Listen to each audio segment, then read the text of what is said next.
आज घरी नवीन दगडी खलबत्ता घेऊन आले होते.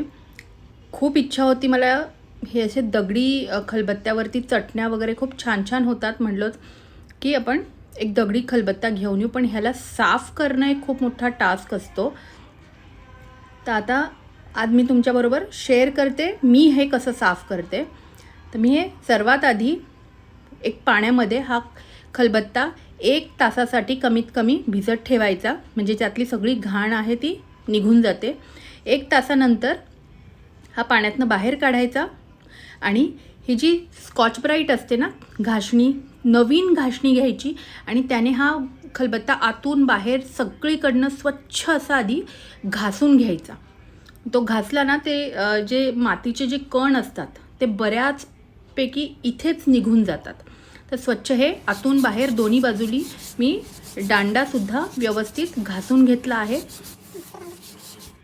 आता त्यामध्ये भिजवलेले तांदूळ मी घातलेले आहेत आणि आपल्याला हे छान असे कुटून घ्यायचेत. आणि कुटून घेण्यापेक्षा जास्त फोकस ठेवायचा, सगळीकडे हे व्यवस्थित असे रगडले गेले पाहिजे. तुम्ही पाहू शकता सगळ्या साईडनी वगैरे असे छान मी रगडून रगडून रगडून ह्याला पिसून घेतलेलं आहे. आता ही जी तांदळाची पेस्ट आहे, ही पेस्ट आपण हातात घेऊन सुद्धा आजूबाजूला बाहेरच्या साईडनी वगैरे छान असं आपल्याला हे घासून घ्यायचं आहे, जेणेकरून मातीचे जे काही बारीक सारीक कण आहेत ते सगळे क्लीन होतात. स्वच्छ धुवून घेतलेलं आहे आता ह्यामध्ये मी थोडंसं तेल लावते आणि तेल लावून हे रात्रभर आपल्याला हा खलबत्ता असाच ठेवायचा आहे.